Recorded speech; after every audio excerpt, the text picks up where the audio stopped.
A'udzu billahi minasyaitonir rajim. Bismillahirrahmanirrahim. Alhamdulillah wa syukurillah. Asyhadu an la ilaha illallah wahdahu la syarikalah wa asyhadu anna Muhammad abduhu wa rasuluhu amma ba'd. Alhamdulillah para pemirsa LCP Indonesia, kita kembali pada kajian pagi, yaitu hari Ahad 6 Agustus 2023. Nah, pada kesempatan ini kita akan mendalami tentang Nabi Ibrahim sebagai peletak dasar sains tauhid yang berhasil dirumuskan oleh keluarga LCP Indonesia, yaitu saya sendiri, Asep Darmaya, berdasarkan penelitian mandiri yang kami lakukan selama 20 tahun tentang penyakit PTSD dan trauma suara sampai saat ini. Alhamdulillah, dari hasil penelitian itu ya kami sudah berhasil merumuskannya menjadi sains tauhid, kurikulum tauhid, dan studi tersejarah dan contoh-contoh penerapannya di dalam kami kemas dalam 2 buku yang berjudul, yang pertama adalah panduan dasar workshop sains tauhid, kurikulum tauhid, dan studi tersejarah. Yang buku kedua adalah panduan studi tersejarah dalam bagi negara modern dalam mengatasi stres, depresi, COVID-19, perang Ukraina, dan perang dunia ketiga. Ya, kedua buku ini adalah satu paket yang kami kerjakan sejak bulan Maret 2019 sampai sekarang dalam kondisi keadaan yang kurang sehat. Nah, pada kesempatan ini ya kami akan menjelaskan bahwa sains tauhid ini merupakan sains yang sehat, kuat, dan diberkahi oleh Allah SWT. Kenapa dikatakan sehat? Ya karena sains tauhid sudah berhasil menyatukan agama dengan sains, sains dengan agama secara teori dan metodologi. Jadi dalam sains tauhid, agama sama dengan sains, sains sama dengan agama, yang langsung disandarkan kepada Allah Subhanahu wa taala. Ya. Sehingga dikatakan sehat, ya seperti itu. Kemudian, ya, kenapa dikatakan kuat? Karena sains tauhid ini bisa digunakan menyatukan tiga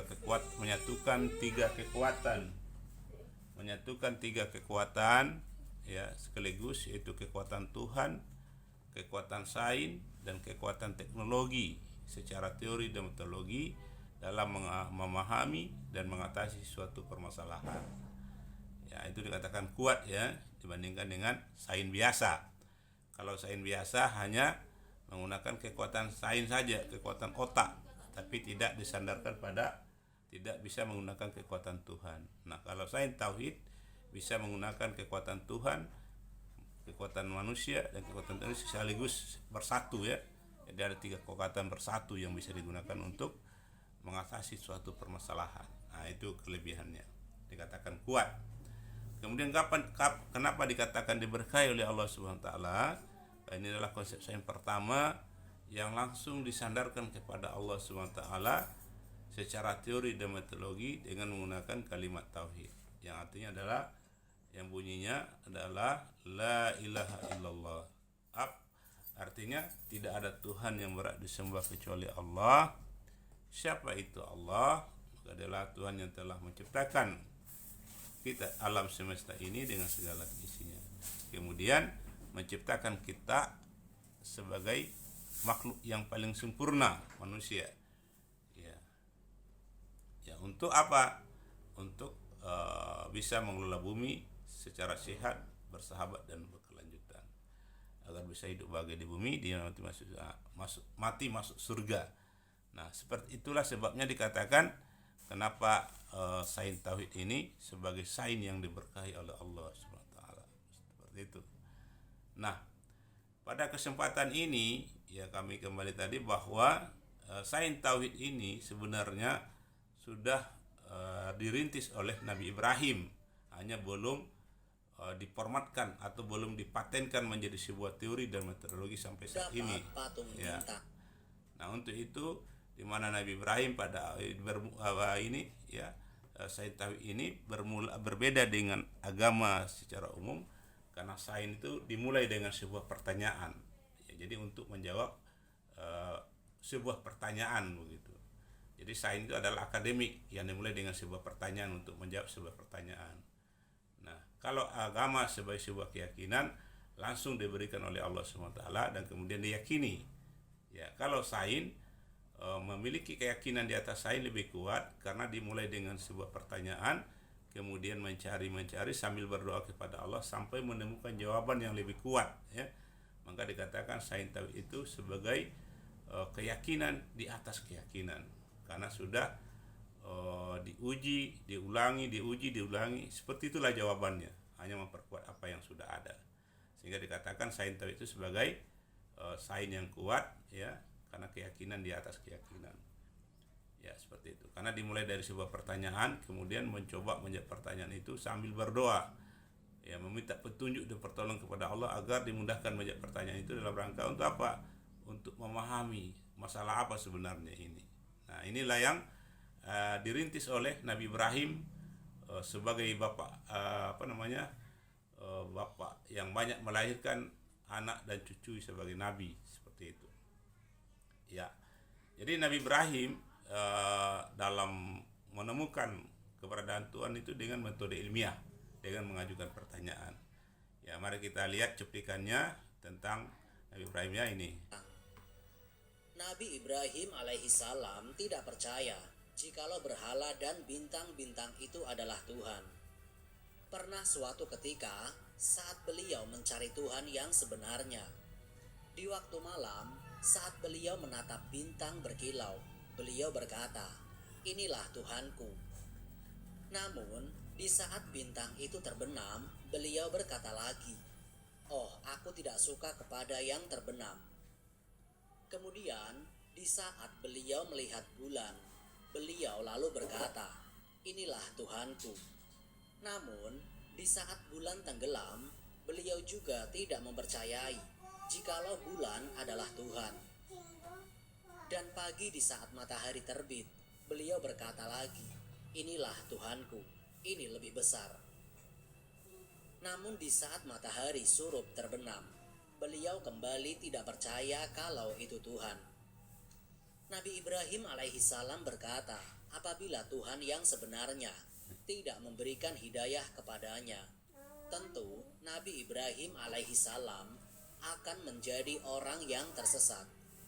Namun Allah Subhanahu wa Ta'ala lantas memberikan petunjuk kepada Nabi Ibrahim. Ditanamkanlah keimanan dalam hatinya. Assalamualaikum warahmatullahi wabarakatuh. Aku Cici Tegar dari Jakarta. Saya bekerja. Nabi Ibrahim alaihi salam lantas meyakini bahwa Tuhan yang sebenarnya adalah Allah Subhanahu wa Ta'ala. Dialah yang wajib disembah, bukan berhala maupun bintang. Untuk memantapkan keimanan dalam hati Nabi Ibrahim, beliau lantas berdoa kepada Allah Ta'ala, "Ya Tuhanku, perlihatkanlah kepadaku bagaimana Engkau menghidupkan orang mati." Allah Subhanahu wa Ta'ala lantas berfirman, "Belum percayakah kamu Ibrahim?" Nabi Ibrahim alaihi salam lantas menjawab, "Aku percaya, tetapi supaya hatiku tenang atau mantap." Allah Subhanahu wa Ta'ala lantas memerintahkan Nabi Ibrahim alaihi salam untuk mengambil 4 ekor burung, lalu memerintahkan untuk mencincangnya. Kemudian meletakkan bagian cincangan burung itu di atas bukit, masing-masing bukit satu bagian. Kemudian disuruhlah Nabi Ibrahim alaihi salam memanggil burung-burung itu. Nabi Ibrahim alaihi salam lantas menjalankan perintah Allah itu. Beliau lantas mencari 4 ekor burung. Kemudian dicincang-cincanglah burung tersebut dan diletakkan di atas bukit satu-satu. Lalu Nabi Ibrahim alaihi salam memanggil kawanan burung itu. Atas izin Allah Ta'ala, bagian tubuh burung lantas menyatu hidup kembali, lalu terbang menuju arah Nabi Ibrahim alaihi salam. Peristiwa luar biasa ini lantas membuat iman Nabi Ibrahim alaihissalam semakin mantap dan yakin. Begitu mudahnya bagi Allah untuk menghidupkan dan Nah, pemirsa LCP Indonesia, tadi kita sudah lihat cuplikan bagaimana cerita atau Allah ceritakan kisah Nabi Ibrahim dalam menemukan keberadaan Tuhan ya di masa hidupnya. Nah, dari tadi sudah dilihat di cuplikan pada awalnya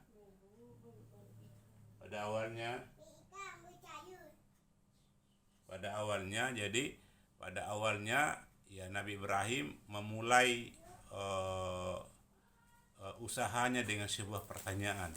Pertanyaan adalah yang muncul dalam pikirannya, ya, kenapa masyarakat saya atau orang-orang yang ada di sekitar saya menyembah patung? Nah, itu pertanyaan pertama yang dia ingin jawab. Kenapa patung itu disembah? Nah, kemudian dia mulai mencari jawaban, ya. Ini ada sebuah proses penelitian berbasis pengamatan.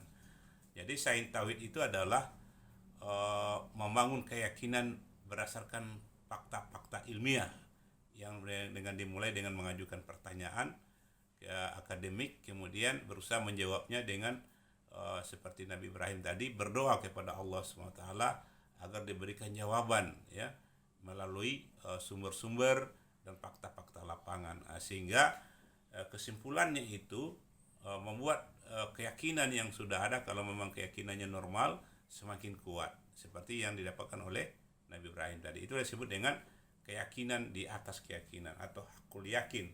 Kenapa? Karena dari proses pertanyaan tadi pertama, Nabi Ibrahim pertama meragukan patung, ya. Kemudian dia mencari jawaban, siapa sebenarnya Tuhan, masa patung gitu. Nah, jadi dia mencari, kemudian dia melihat bintang. Ya, dalam proses pencarian tadi, dia selalu berdoa untuk diberi petunjuk dan pertolongan agar pikiran dan perasaannya tidak tertipu atau menyebabkan dia bisa mengalihkan kesimpulan yang salah begitu. Ya, kemudian dia mengamati bintang. Oh, barangkali ini. Setelah dia analisis, ya, secara kritis, oh ini bukan. Ya. Kemudian dia melihat bulan purnama, oh ini besar. Ini namanya mengajukan pertanyaan lain. Oh, barangkali ini, ya, ini mungkin Tuhan saya. Ini baru namanya hipotesis sementara ya. Ya, ini namanya kita membangun keyakinan yang kuat dengan berdasarkan bukti-bukti dan pemahaman yang baik, sehingga keyakinan itu bisa membuat kita betul-betul yakin dan saya yakin karena menghadapi masalah dan kehidupan ini sangat berat ya. Jadi kita butuh konsep keyakinan yang sangat kuat yang tidak hanya secara rasional tetapi didukung oleh fakta-fakta ilmiah, kemudian disusun secara sistematis dengan menggunakan teori dan metodologi yang dikembangkan dari kalimat tauhid. Jangan dengan demikian sangat membantu anak-anak kita ya, dan kita sendiri sebagai orang tua, kemudian anak-anak kita untuk bisa lebih kuat dalam menghadapi masalah dan tantangan kehidupan global yang begitu berat, agar kita sebagai sebuah keluarga atau masyarakat bisa hidup bahagia di bumi dan mati masuk surga. Nah, inilah tujuannya. Nah, seperti Nabi Ibrahim tadi, setelah dia melihat bulan, ya dia berkata, inilah Tuhanku. Begitu bulannya hilang, dia tidak percaya lagi. Dia ingin mencari sesuatu yang lebih pasti.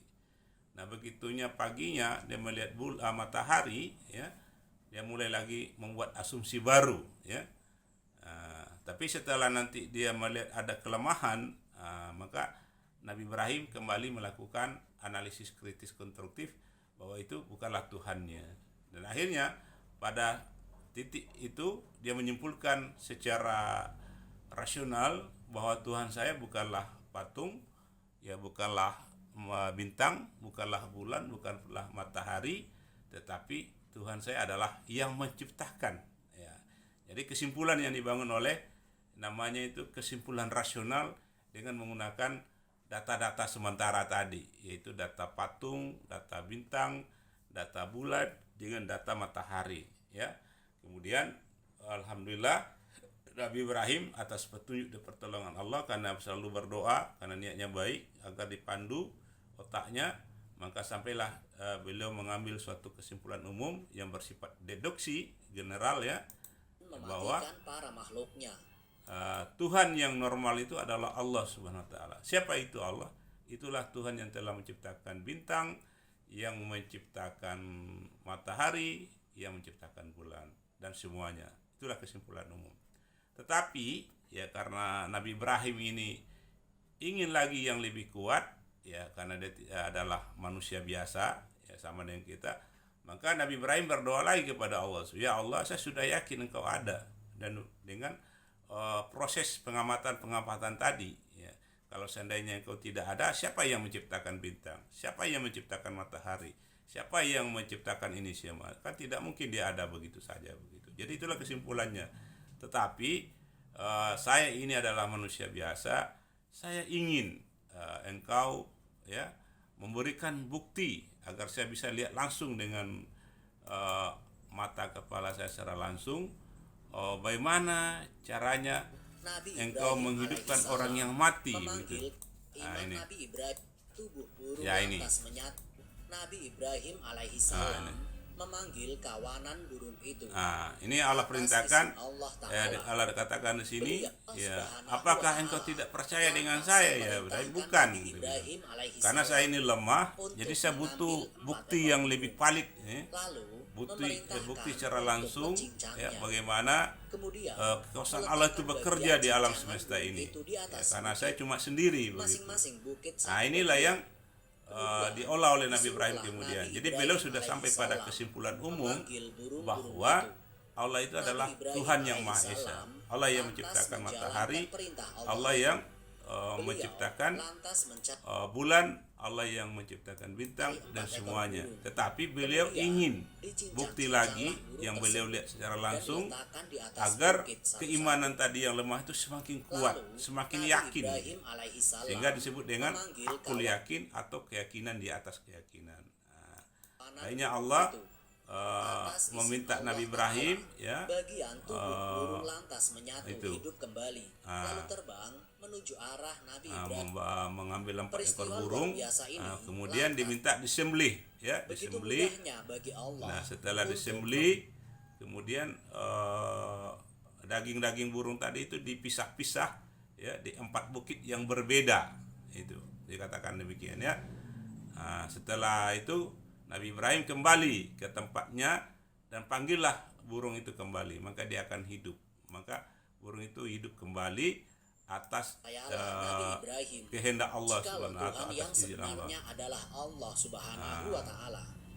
Tiada Tuhan di alam semesta Jadi ini. setelah Nabi Ibrahim melihat bukti bahwa burung yang 4 ekor burung yang beliau sembelih sendiri sudah mati, sudah menjadi dagingnya sudah terpisah-pisah, kemudian cara penempatannya juga terpisah-pisah, kemudian begitu beliau panggil, maka daging burung tadi bersatu kembali, kemudian menjadi burung yang hidup seperti semula dan datang kembali kepada engkau, kepada Nabi Ibrahim dengan seperti sewaktu sebelum burung itu disembelih. Itu atas izin Allah, atas kehendak Allah. Allah yang memintakan agar yang menggerakkan daging-daging burung itu bersatu, kekuatan Allah ya. Kekuatan Allah bekerja, maka burung-burung yang sudah mati tadi kemudian bersatu ya, sehingga menjadi burung yang hidup kembali sempurna ya. Dan setelah hidup sempurna kemudian terbang, kemudian mendekati Nabi Ibrahim, dan seperti burung yang semula tanpa ada kurang apapun. Maka dengan demikian Ibrahim sampailah dia pada keyakinan di atas keyakinan, di mana beliau tadi pertama sudah sampai pada kesimpulan yang umum, kemudian beliau mendapatkan lagi fakta baru yang sangat kuat, di mana burung yang sudah mati 4 ekor burung dan lagi yang dipisah-pisah, kemudian atas izin Allah, atas kekuatan Allah, maka burung yang sudah mati tadi kemudian bersatu dan hidup kembali. Maka disitulah Nabi Ibrahim melihat betapa kebesaran Allah SWT. Itulah yang maksud dengan sains tauhid tadi, di mana Nabi Ibrahim saya katakan sebagai perumus dasar daripada sains tauhid. Tapi belum ada yang memformatkan atau mensistematiskannya. Jadi alhamdulillah saya namanya Bindris, setelah melalui penelitian mandiri selama 21 tahun mengenai penyakit PTSD kronis dan trauma suara, berhasil bersama istri merumuskan sains tauhid sebagai sebuah sains baru yang sehat, kuat, dan diberkahi oleh Allah, di mana sains tadi akan memperkuat keyakinan agama Islam sebagai keyakinan Islam menjadi keyakinan di atas keyakinan. Maksudnya dengan sains tauhid tadi, maka anak-anak kita atau kita semua akan mendapatkan suatu penjelasan akademik yang semakin memperkuat bahwa kalimat tauhid itu adalah kalimat kebenaran yang tidak bisa lagi diutak-atik. Hanya tinggal kita bagaimana mengembangkan kalimat tauhid ini melalui teori dan metodologi tauhid, sains tauhid, kurikulum tauhid, dan studi dokter sejarah dari kami, agar bisa berfungsi secara efektif dengan menyatukan kekuatan Allah, kekuatan manusia yaitu sains, dan kekuatan teknologi yaitu produk manusia, agar semuanya itu bekerja secara sistemik, secara sistematis, efisien, dan efektif untuk membantu kita sebagai manusia dan anak-anak kita sebagai generasi untuk memudahkan dalam mengatasi masalah dan tantangan hidup yang semakin berat setelah munculnya COVID-19 dan perang Ukraina, agar tidak lagi berkembang menjadi perang nuklir, tetapi kita bisa mendapatkan hidup damai, sehat, sejahtera bersama, karena kita sudah punya konsep pengetahuan baru yang sehat, kuat, dan diberkahi oleh Allah, yang bisa kita gunakan untuk memahami dan mengatasi masalah yang kita hadapi sehari-hari secara sehat, ya, tentunya tadi bersahabat dan berkelanjutan. Inilah hasil besar, ya, hasil manfaat yang sangat bermanfaat dan penuh berkah bagi kita atas keberadaan daripada sains tauhid tadi. Dengan sains tauhid tadi kita bisa memahami suatu masalah, kemudian mengatasinya secara akademik berbasis teori dan metodologi tauhid, ya. Sehingga dengan demikian kita bisa menyatukan kekuatan Allah, kekuatan sains, dan kekuatan menjadi di bawah satu teori dan metodologi yang memudahkan kita untuk bisa mendapatkan solusi yang baik untuk kita, baik untuk keluarga kita, baik untuk masyarakat kita, dan baik juga untuk lingkungan secara umum. Sehingga dengan demikian kami mengatakan bahwa keberadaan sains tauhid ini bisa digunakan untuk mencegah perang nuklir, perang dunia ketiga, dan bisa juga mencegah kiamat dini. Apabila sains tauhid tidak ada, maka peluang perang